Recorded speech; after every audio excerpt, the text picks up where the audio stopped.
Hi, everybody. I'm Malia. I am 32 years old, and I was diagnosed with stage 4B cervical cancer in October of 2015. And I have been in remission since about March of 2016. Been living the normal life, I guess you could say, back to it pretty much. So I work in the financial service industry and living out in Iowa.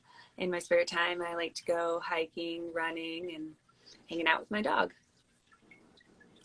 Awesome. Well, thank you for joining us today. Like I said, I'm Aisha. I'm the cervical cancer program coordinator at SHARE. I'm also a metastatic cervical cancer survivor. I was diagnosed in November of 2016. Well, initially in May of 2016 with stage 2B cervical cancer, and it later metastasized in November of 2016. I've been in remission since August of 2017. And I get to do great things like this and support programs like SHARE and take care of my 3 teenagers and crazy dogs and, just try to utilize my experience to help others. So it's been good. But I guess I could start it off by talking about how I came to meet Malia, which is kind of highlighted a lot of why I do what I do now. When I was initially diagnosed, when I found out that my cancer metastasized in November of 2016, I was like, it was really hard for me to find other survivors. I could find breast cancer survivors, I could find other cancer survivors, but I wanted to find somebody specifically with a metastatic cervical cancer diagnosis, especially because, the prognosis wasn't that great, and I just needed to find somebody who had beat it, because I knew that I was going to. So I just needed affirmation that there was somebody else out there, and I scoured the internet. Like, I could not, but I don't think I was like heavy on Instagram back then. And I don't even think it was as interactive as it is now. That might sound silly, but I don't think that, or maybe I just didn't really pay attention. I just kind of like posted a picture of my kids here and there. I didn't even know that there was like these big cancer communities, but still, I wanted to find somebody who was like had cervical cancer. I looked through like GoFundMe's and Facebook pages and everything, and I came across Malia's page, and she had the same exact cancer as me. And I remember I just reached out to you in like a frenzy, just excited to find somebody that had my same cancer, but also, it just gave me the hope that I needed at that time. So you've kind of been there since the very beginning and have guided me through everything. And, it's been amazing. Yeah, no, I can relate to when I was, first searching. I think I would just look into Google, like stage 4, cervical cancer survivors. And I couldn't find, anything. Maybe there was like one blog from like 10 years ago, and it was more like, it was like holistically done, like those kinds of things that popped at the top of Google. Yeah. And I think I scoured too, and, maybe found in like one here and there, as, social media became larger, and then would reach out to them and stuff. Right. And now more, once you're in it, I feel like it's a whole different world in there.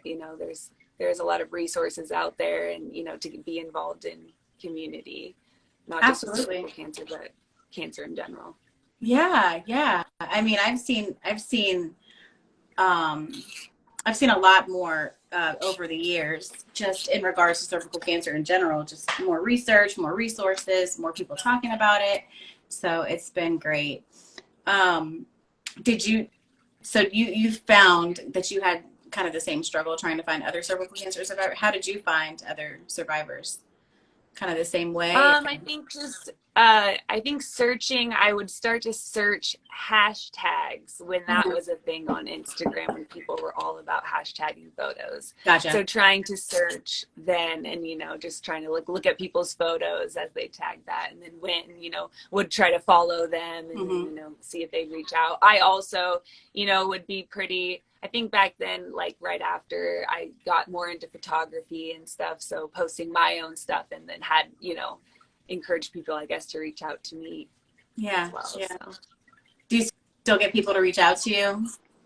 um, I'm not as active as I was, just because now I'm back in the grind of life and work Yeah, and stuff. yeah. But now I definitely do still have people that reach out, and I'm still involved in cancer things that are kind of geared towards like young people, Okay. like those types of and adventure, any type of outdoorsy type stuff I'm into. Yeah. So. Yeah, I just learned about I think it's called like First Descents or something. Um, Yeah, that's the you- organization that yeah, I have that's pretty cool. done quite a few trips and activities with and stuff. So Yeah, it's like can't the people that have cancer, but it's not solely focused on that. You get out and do different type of activities. So awesome, awesome. So you were diagnosed. So how did you find out that when you were diagnosed, how did you find out about your diagnosis? so it was, I guess now looking back, pretty scary events. I was really into bodybuilding then, and like lifting weights all the time. And at that point, I had been taking birth control pills for like 10 years. And I read that it like inhibited your testosterone boost, so like muscle growth. So I was like, oh, I'm in a long-term relationship, I'm going to stop taking these, and just be use other protective methods. And so I stopped taking the pills, and I just started what seemed like a never ending period. Mhm. And it would come, and it wasn't like super heavy bleeding. I always seemed, I guess, had more like heavier cycles, so it wasn't, but then it would maybe stop for like a week or two and then like start again. And so eventually I'd say after, you know, being told it's normal, I went to the doctor, was like, this is happening with their private. They just chalked it up to, oh, that can definitely happen when you stop taking birth control pills. Hmm. Everything's kind of crazy. You got to give yourself some time. If Oh, it wow. gets worse or it doesn't stop, come back.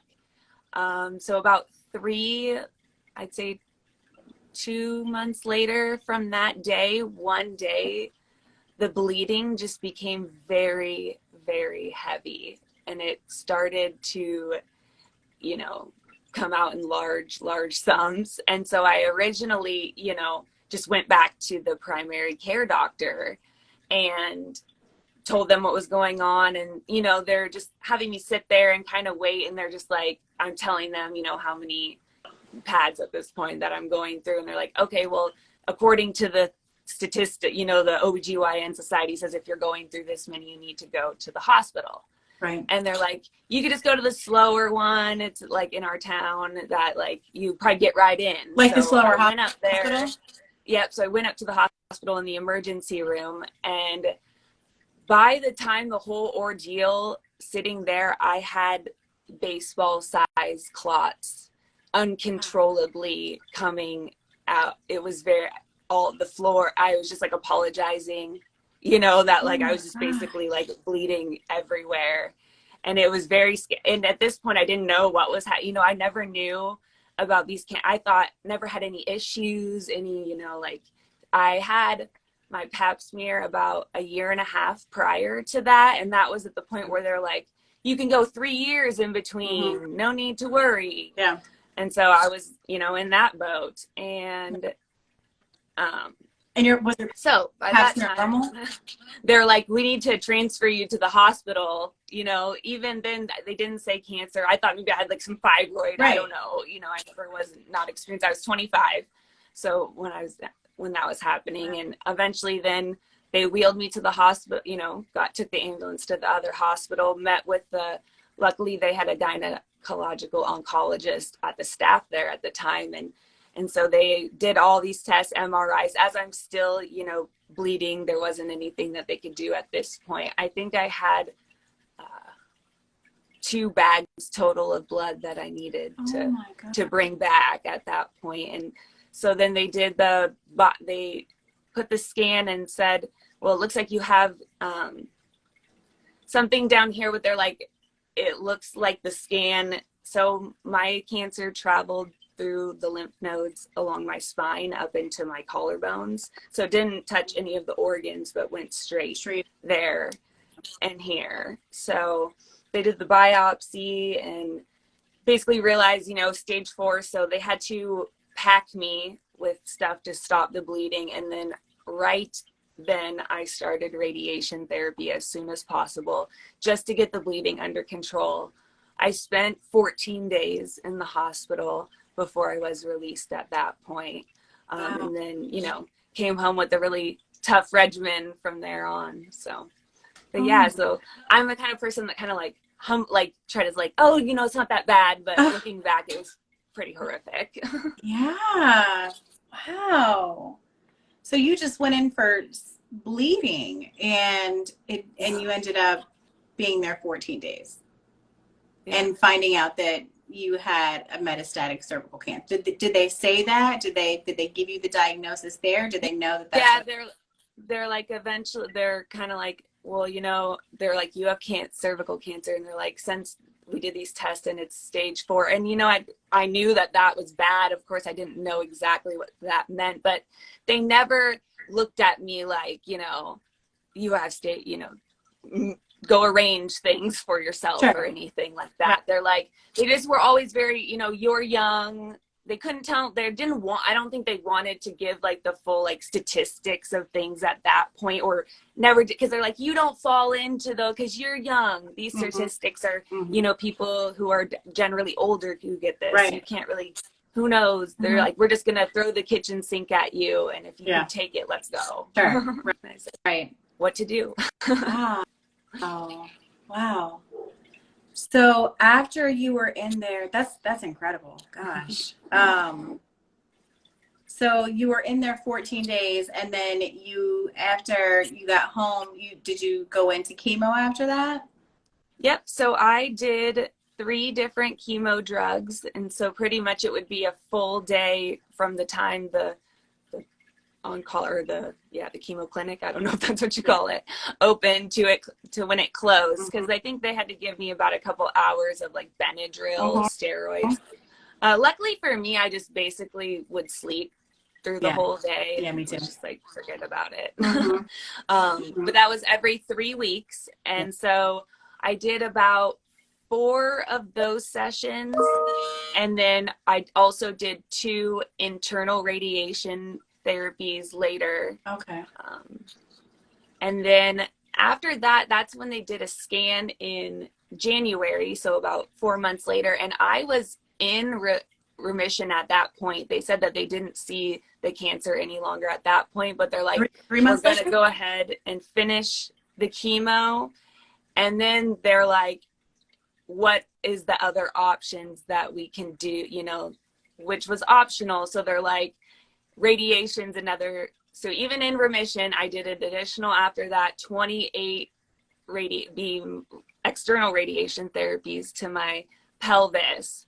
At the end of that, it really kept me tired, as kind of compared to the chemo, where I'd be sick for a few days and then feeling better till the next one came in 3 weeks. Right. But that kind of kept me down, and then also started to irritate my esophagus, eating. So I had to drink special stuff before I eat to kind of coat my throat, because it would feel it got stuck. So because they were offering another treatments, up to this region, but they were we don't know if that will keep it, away anymore. Sure. So I was well, we'll wait. So I just did the 28, and that lasted till about June. So I ended treatment in June of 2016. June of 2016. Okay. Wow. And I came to you in November of 2016. That's wild. Wow. That's incredible. And so tell me again, when you went to the hospital initially. So it was how long were you in treatment? From October to June. October to June. So okay. total. So you were what, Taxol, Avastin, and cisplatin. Yep. Yeah. Yeah. Same. Yeah, that's what I So was lost on. my hair. You Like to did. say I grew this from scratch. Gosh, it's beautiful.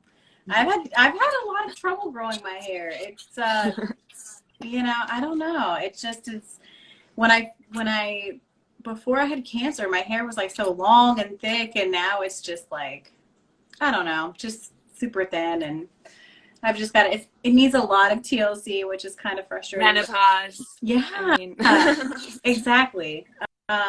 So, gosh, how was that going in through So I'm assuming you went through menopause and everything like super young. So you're like yep. 25. Yeah.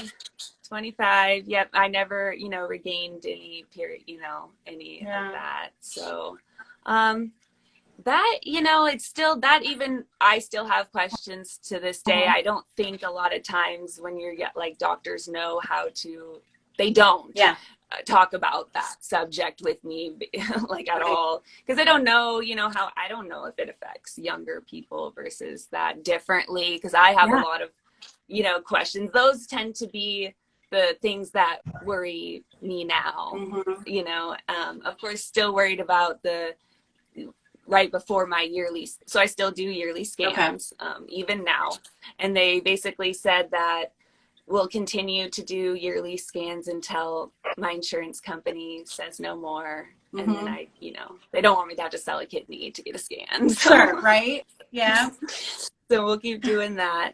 So, but I'd say about a week before then, I start to feel like, weird things like, oh, Of these course. just Yeah. scan anxiety. Oh, But yeah. I would say now it's like, when I watch like medical shows or hear about people having operations and then they say that their like organs are fused together from like radiation, that's my big thing now, like, are mine fused?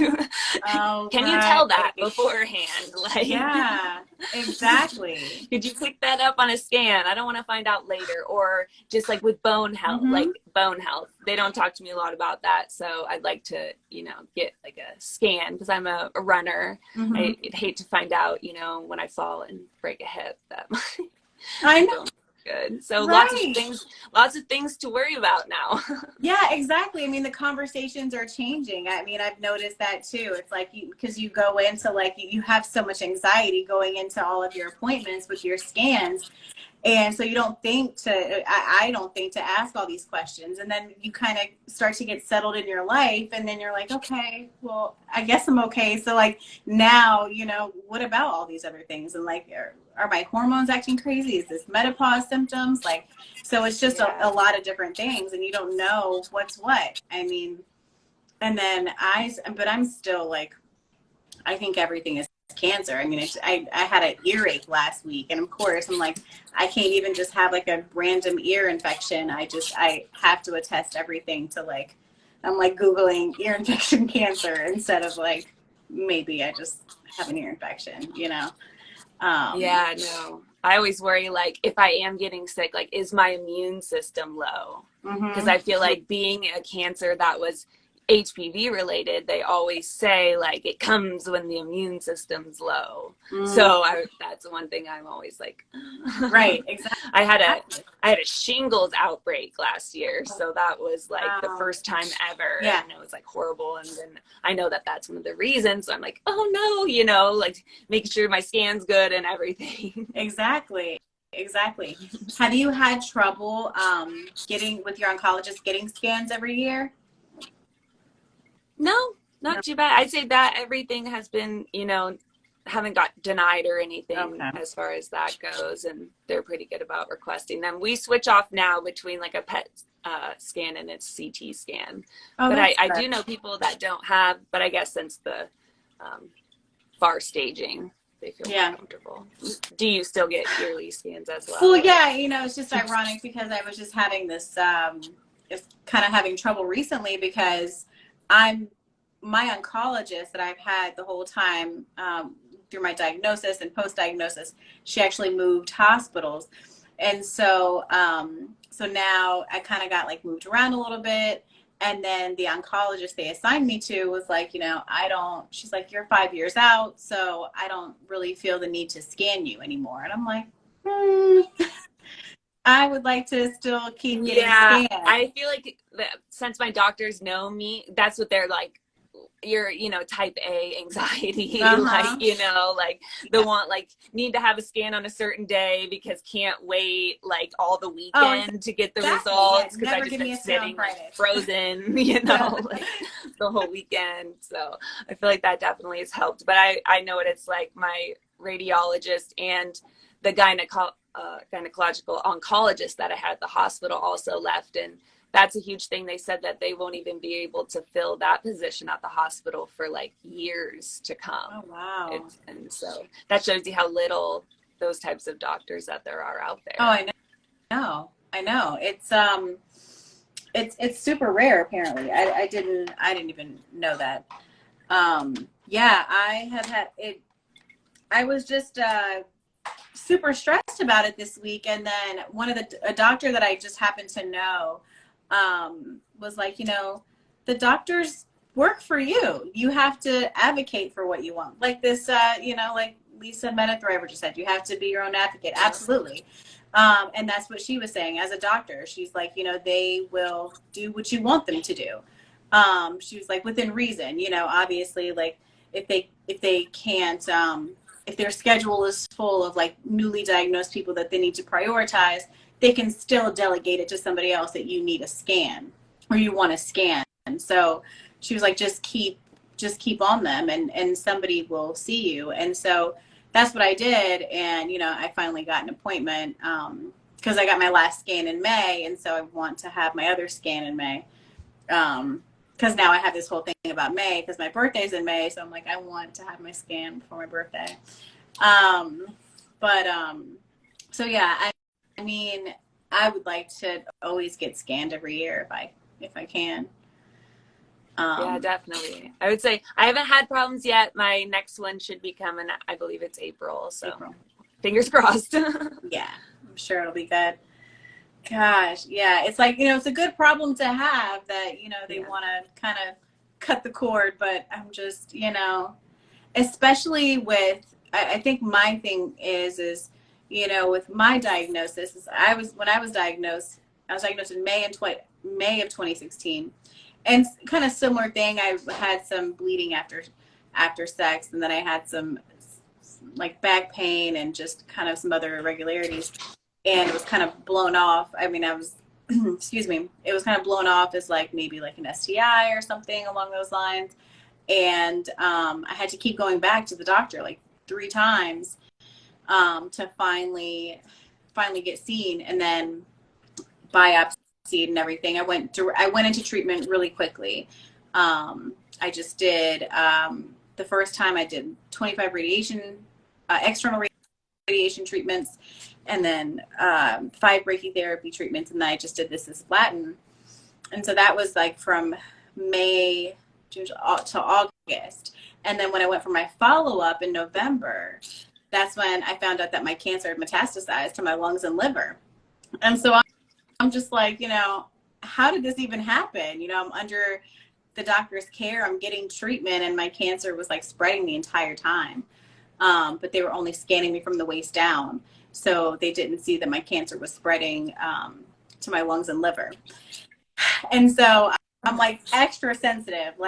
And then it's like, after my diagnosis, I was getting ready to I had a really good response to my chemo, and they were going to do cyberknife treatment to just get into the little spots that were left that they saw in the CT scan. But then the radiologist wanted to do a PET scan, and then on the PET scan, they actually saw that what was left was actually calcified tissue, and that my cancer had already gone into remission. And so I'm like, A lot of I'm just so, limbo and unknown. Yeah. what's that? and not being Exactly. sure. Right. So. Yeah. And so now I'm just like, I want a full body scan. I want a PET scan. I know what I want now because, it's, fault anybody else's, but, stuff gets missed. And if my cancer can spread like that while I'm in treatment, then it just adds another layer of anxiety, anxiety, all of the anxiety. But I had a very similar treatment to you. I mean, I had the cisplatin, Taxol, and Avastin, but then my body had actually built up a tolerance to the cisplatin, and so I had like an allergic reaction. So I went into anaphylactic shock halfway through my treatment because I could no longer tolerate the cisplatin. So then they switched me to carboplatin, and I had to get admitted to the hospital to do my treatment on a slow drip for 12, 24 hours, like overnight. Oh, wow, so a long time. Yeah. Did you do any internal radiation? So the first time I did do the brachytherapy, which was like that was probably my least enjoyable. Oh my god, treatment. Right? I had no well, idea. The first time, okay, usually I'm a quiet. It takes a lot for me to let go all of my, like, you know, the roadblocks that keep my emotions in check at someone. Yeah. And they didn't regulate they didn't know or messed up the pain medication. And I was screaming, like, cause it was like I had to wait. They had to get somebody to like restart it. And I don't also handle pain medication at all. I throw up. So it was like, I was in so much pain, but I had to do it. Then I had to throw up. Then I would feel better. Dang. Oh, so my gosh. That was and not being able to move or sitting in that, laying in that position for the 2 days but you know, I guess it works. So whatever. I guess so. I mean, you know, it definitely worked. But I didn't know what to expect. And, you know, that's the thing, you know, you just kind of like frantically agree to a lot of this and don't really ask a lot of questions. And for me, I'm just like, because this was part of like my first line of treatment, and I didn't ask any questions. I was like, I have cancer, like, do what you got to do, like, let's get rid of it. And I thought that brachytherapy was like a clinical trial, and so I thought that this was just like, I didn't know what it was, and I thought it was just like, oh, you guys are just gonna give my, you know, cervix some extra radiation. I had no idea that they're like gonna sedate me and like put this weird contraption in me, and like it was crazy. And then they wake you up to take it out. Yep. It's kind of, it was well, yeah, and it's like it's not like you're just like in, out, you know, it's like you're sitting there all day, like multiple times before they wheel you in for the small time that the radiation, you know, actually takes. Yeah. I mean, to how long it's there. Yeah. It's like the process of having like a, you know, like an outpatient patient surgery. But I didn't know that going in. I was just like, oh, this is like radiation. It's like, why do I have to have somebody? And they were like, do you have somebody to pick you up today? I was like, why? Because I always drove myself from radiation. So I didn't really know. But that was definitely the worst. I think radiation overall was worse than chemo for me.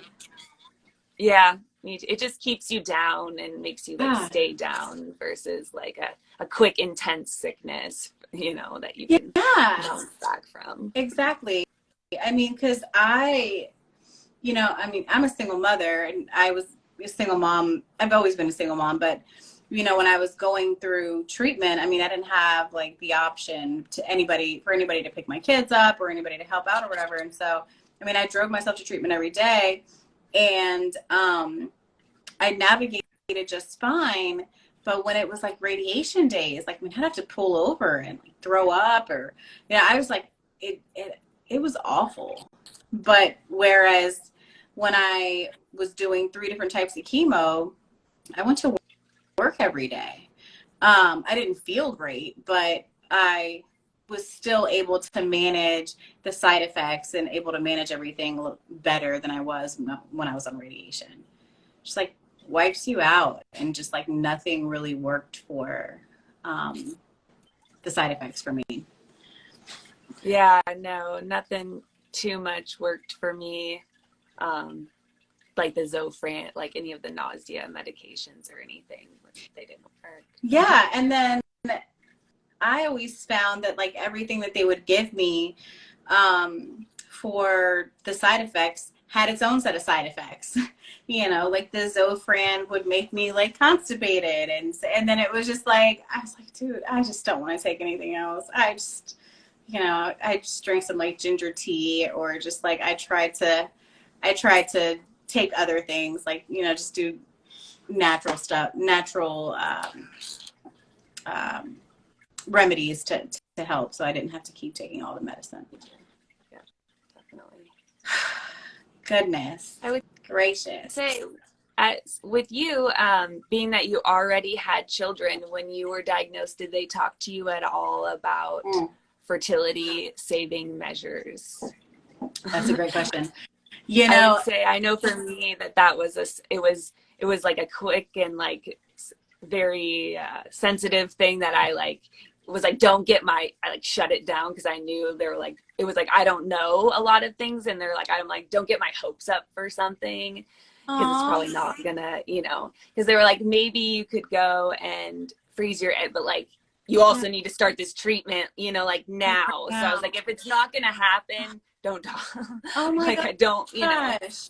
so So you don't didn't bring it really up. So have I the would say, time. no, yeah, it definitely wasn't the time, because, you know, you have to get the shots and those types of things. So Oh I was always man. wondering about that Yeah. first. So Well, kids. I'm sorry. Yeah.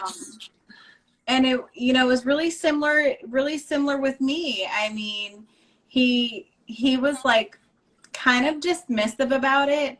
And I, you know, in hindsight, I'm like, was he dismissive because he knew I had children, or was he dismissive kind of like to the same situation? You know, it's like, yeah, we could have this conversation, but you could go ahead and just start treatment, you know, Yeah. like, and so, you know, that, that frustrates me. And I think a lot of people have kind of had similar situations. It's like fertility is not discussed as much as it should be. And then, you know, here we are years out, and, you know, I'm Yeah. grateful. It's definitely even still not discussed No. with me. And I still go and get, you know, my yearly checkups with a radiologist, you Mm-hmm. know, so that Yeah. I always try to ask a little, but it always seems like they don't know, you know as much. I'm not on any like hormone replacement therapies or anything like that. Mm-hmm.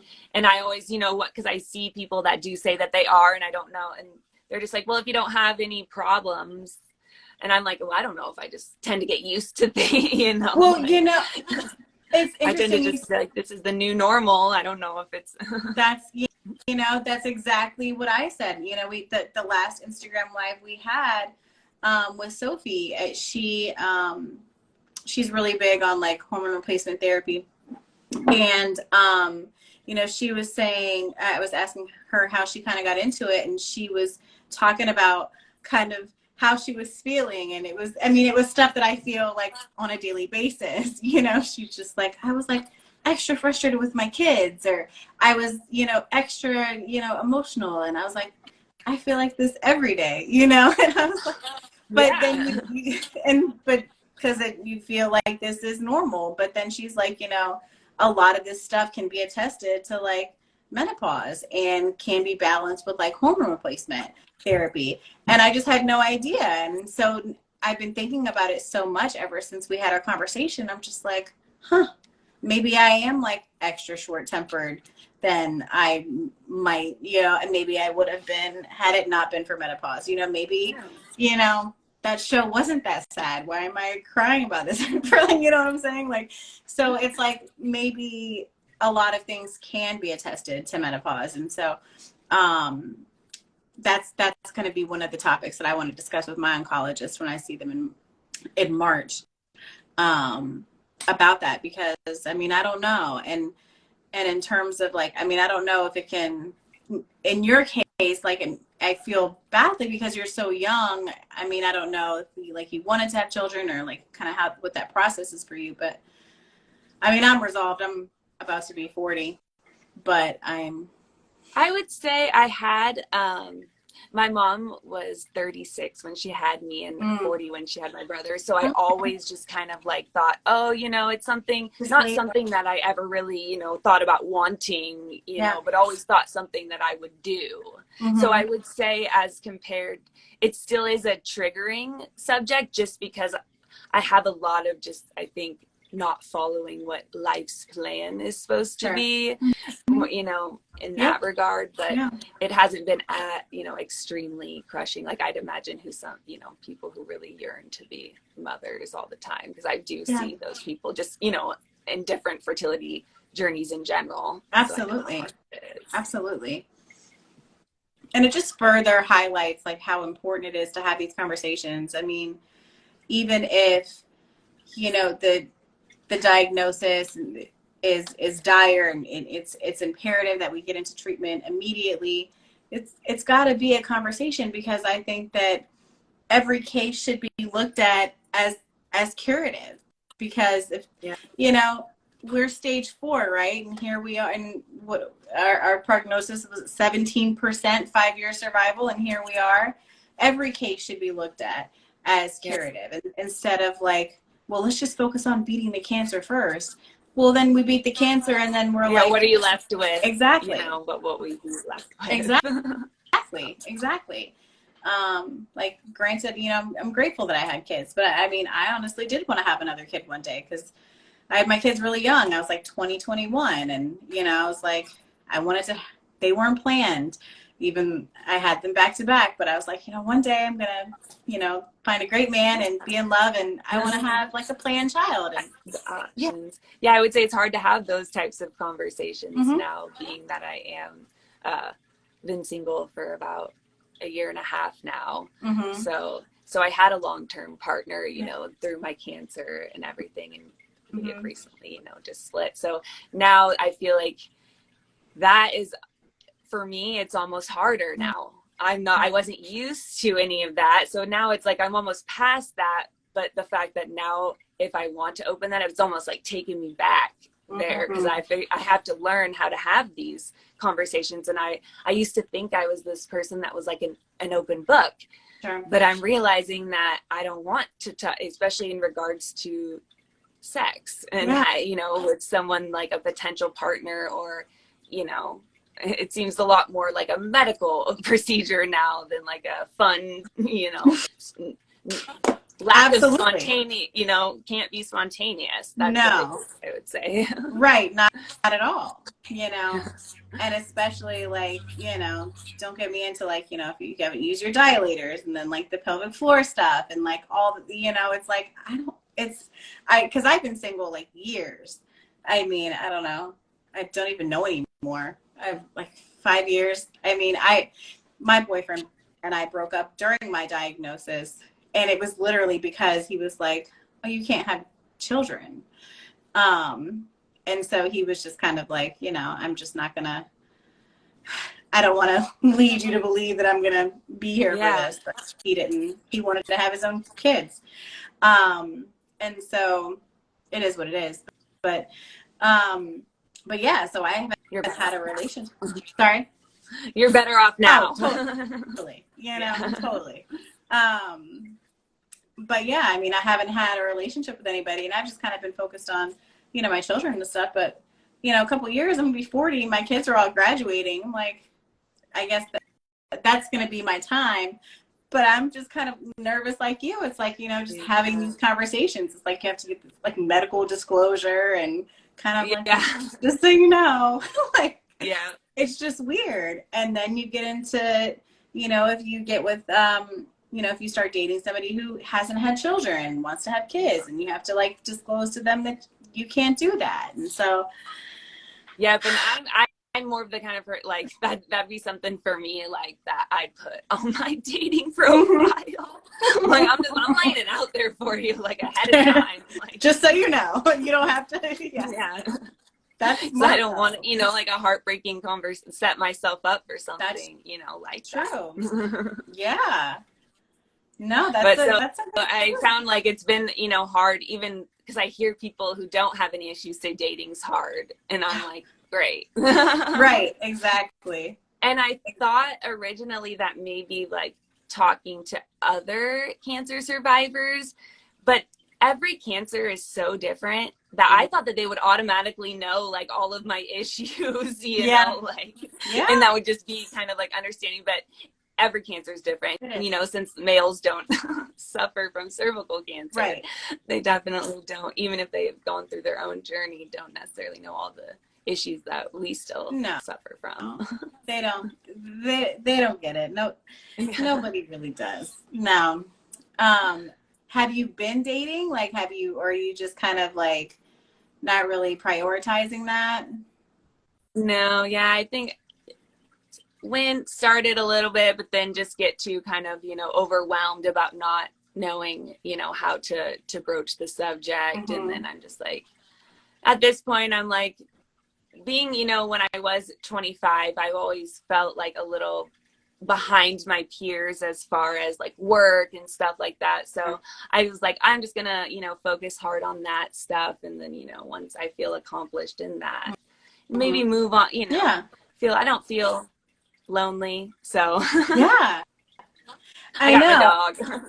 Exactly. I mean, that's like such a misconception, though. It's like, somebody asked me the other day, I don't know, it's like a guy that I'm not interested in was like wanting to go on a date or whatever. And I was like, I'm just not really dating right now. And it's like, well, that's weird. And I'm like, I just, not really. Well, one, I'm just not interested in you. But also, I'm just not interested in dating at the moment. I mean, I still have some stuff to work through with with cancer and want to get to a better place there and don't necessarily like, love my body and like Yeah. I don't want to take my insecurities into another relationship. I'd like to get to a better place, and I'm not lonely, I mean, and that's not just because I have kids, because they're teenagers. Like they come home and they eat their dinner and they're gone to their room for the rest of the day. So, I'm alone for all intents and purposes, but like, I'm okay. I'm just kind of like Yeah. working on myself and like, I have my dog and I have, I'm just like, I'm cool. I just feel like Yeah.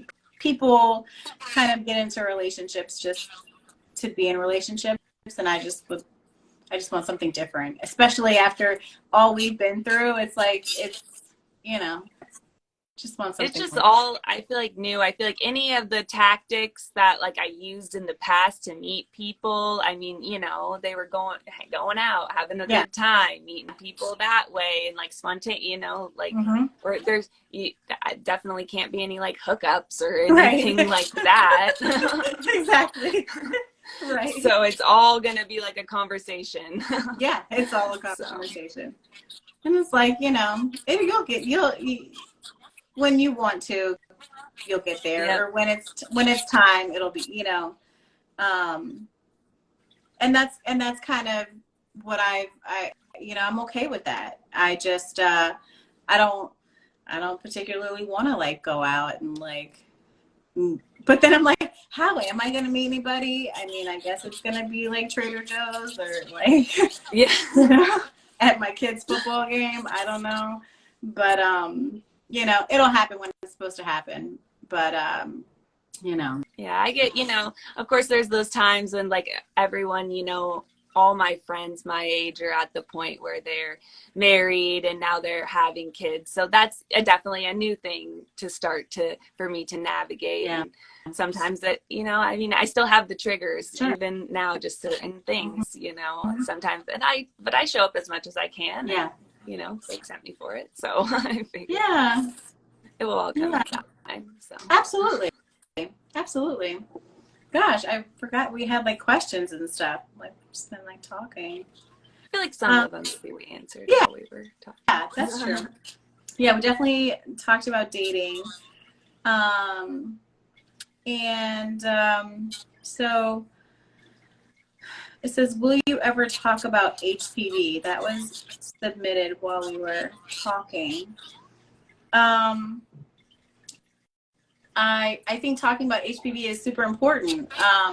I think that that's a big I think that's a big disconnect in why there's not a lot of people talking about cervical cancer, because HPV is so heavily stigmatized that people are kind of just weirded out talking about cervical cancer because they associate it with, like, you know. Well, and it's, you just hear like it, and HPV is such a wide thing, so many like so much that they still don't know, so much that even I ask even my doctors even now, and they still don't know. For example, I asked about the vaccine now, even being after, they couldn't tell me if it would have been beneficial to get it now. Yeah. You know, versus then. I've asked about partners. Do I need to be worried about telling, you know, like I don't want to be a harbinger, you know, thing, like giving other, you know, people things, but they don't know about that. So it's such a tricky, even that, you know, well, it's just like some people can handle it. Some people. Exactly. Well, you know, like I also recently learned, so when I thought that, like, you have HPV, you always have HPV, right?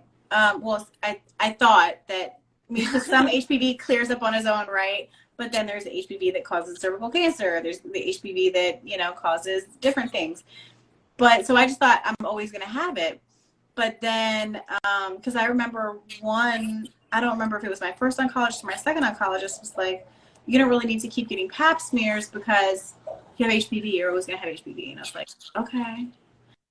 But then I asked my other oncologist, and she's like, no, we can keep doing a pap smear. Anyway, long story short, I got a pap smear recently, and I don't have HPV. And so I was like, okay. So I guess HPV just came in, like gave me cancer and just like left. I don't know. I didn't even know how that worked. So I'm like, I guess I don't have HPV anymore. Which was kind of strange to me. I didn't know that that was a thing. And so then, you know, as I've been working with Cher, we've talked to different doctors and had different webinars and stuff. And so I've asked I wanted to get different perspectives. And so I've asked probably every doctor that we've had on how they felt about like the HPV vaccine. And like the general consensus is that even at our age, post having cervical cancer, post having HPV, it's still beneficial, from what I understand. But you ask, you don't know, like who exactly, you know, what, and this is two different, you know, different doctors saying, right? So definitely. And but the insurance won't pay for it at my age, so I'd have to pay for it out of pocket, of course. But all that being said, I mean, yes, I think HPV definitely should be a topic of conversation, and it should be. I hope they get more you know, more consensus across the board, you know, for everybody. Like, hopefully we get a better understanding about exactly. And I hope more people understand the fact that it affects anybody who's ever had sex in life. You can have one partner, you can have 100, you know, it doesn't matter. You still have the same risk of getting HPV. Yeah, I would say that I definitely has felt like, being a cervical cancer survivor, I definitely don't shy away from it, but I know that people have misconceptions about people that get cervical cancer. So I'm very aware of that. So it does, you know, prevent, because a lot of people think it's, you know, suffered by promiscuous people, or you know, people that didn't take care of themselves or get their checkups, and that just, you know, wasn't the case. It can happen to anyone. Yeah, I mean, and it took me a while to get to the point where I felt comfortable talking about it too. You know, because I mean, I didn't know what people thought, and I kind of like hyper focused on everybody's conception of, like, you know, what it meant, but then I realized I was just doing myself and everybody else a disservice by not having the conversation, and so that's why I just try to talk about it as much as possible. So did you get regular screenings before diagnosis? So yeah, my previous pap smear was about 1.5 years prior to that, and then it was yearly before that. So there was right at the point where they said it was normal, so then I could go the full 3 years, once again, I think that's an insurance Mm-hmm. thing. They want you to Mm-hmm. go out. So relatively healthy, you know, no problem. So, but apparently not. No, So, exactly. Yeah, and for me, I was getting pap smears relatively, I mean, yeah, relatively regularly. I did have some abnormal ones, but then I would go back for my colposcopy, everything would be fine. And then my next pap smear would be fine.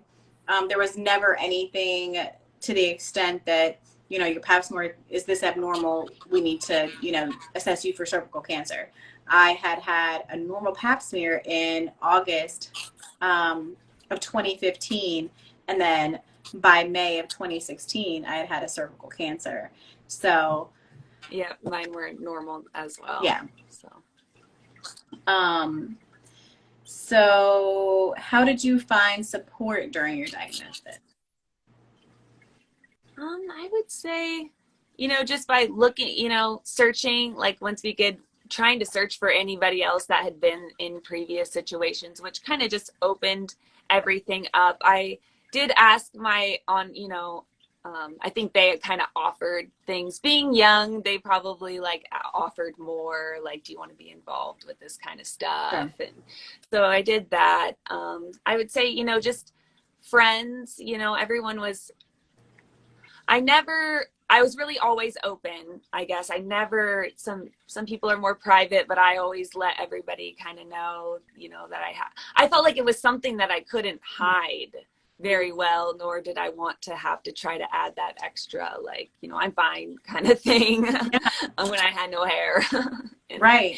Right. body hair, facial hair, you know. So, Yeah. so those things, I would say the hospital helped, and, you know, just social media, just being close with friends, and trying to find an aspect of what really opened it up for me to get more involved was finding an aspect of that was like personal to me other than cancer, which is, you know, the hiking adventure and stuff. That's why like a lot of like young people cancer groups are geared towards like getting out there, kayaking, hiking, camping, that kind of stuff. Yeah. So I was like, if I can mix the two you know, things that are close and get, you know, have fun, but get a little, you know, dig deep and get emotional, Yeah. you know, I should do that too.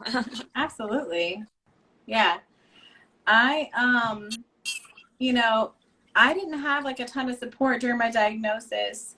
I was just kind of focused on you know, my kids and just trying to like maintain a level of normalcy. And I've kind of just always been like super independent. And so I didn't really want to take anybody's help. And then so I did kind of just like do everything on my own. And then I had this misconception of support groups that it was just going to be sad and bring me down. And I was just really trying to be happy and kind of just ignore all the bad things. But I have found so much more support post-diagnosis. Like you said, you know, I just kind of like, I got through that.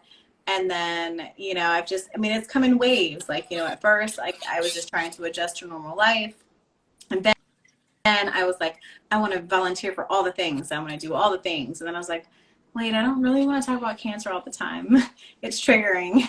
And then, Yeah, you know, so and so it is then, sometimes hard. You know, I know some people are, you know, jump into the activism and allow, and I can do some, but I've still now it's hard, being that I guess I maybe have some anxiety and maybe some guilt, and just seeing and being involved, you know, like seeing people not, it's hard, yeah. and it carries with me. So, you know, we all do as much as we can, and Mm-hmm. so I feel like Yeah. that. Yeah. You know, I definitely have my moments where it's like it's been difficult, but then like part of, you know, what we do as shares have our helpline. And, you know, and then I'm reminded, like, even if it is hard, or even if it is triggering, I mean, I talk to people, you know, who were in the same position I was like 5, 6 years ago. And so it just reminds me of kind of like, you know, why I've gotten to this point and kind of what I can offer. What's that? Yeah. how Yeah, it felt like when you were looking for someone, and the fact that you can be that someone that you were looking for, exactly. and it can make all the difference to someone. So much, so much. Oh my God. Yeah, it's incredible. Oh gosh, I guess we're about at time. Oops. I guess I'll answer one last question. Do either of you like the word survivor when talking about yourself? I do. Yeah. I guess I always identified that way. Mm-hmm. I mean, you can see my name Yeah. is Adventures of a Survivor, Right. so that's kind of I my love thing. that. And but I also know, but I don't think of, I don't, not like in a way like I'm, it's an internal thing. It's not Mhm. with anyone else, Yeah. because I know that some, other people, they don't like it like it's a battle that others, have failed, and I don't view it like that. Sure. I just, I love view that. that Yeah. internal. Yeah. And I mean, I also love the term survivor. I've definitely survived through things I never thought I would, cancer and beyond. But I also love the word thriver. That's my friend Steph. She is a metastatic breast cancer survivor, and she has a company, Thrive Gang, and they have these necklaces, and one of them Survivor, but I have the Thriver necklace, and I love it, and and that's kind of, it just reminds me every day that just to live your life the best way you can, and thrive, and you know I just so yeah, I love surviving, but I also love thriving. Absolutely. So anyway, it's been wonderful talking to you and finally getting to meet you. Yeah, definitely. Thank you so much for having me. Absolutely. Sorry. Thank you to everyone who has joined in and asked questions today. Please make sure you check out our upcoming educational programs and support groups. They are pinned in the chat. Also follow us on social media. You can follow us at Share on Instagram. This concludes our cervical chat. Thank you. Thanks. Thanks. Bye. Bye.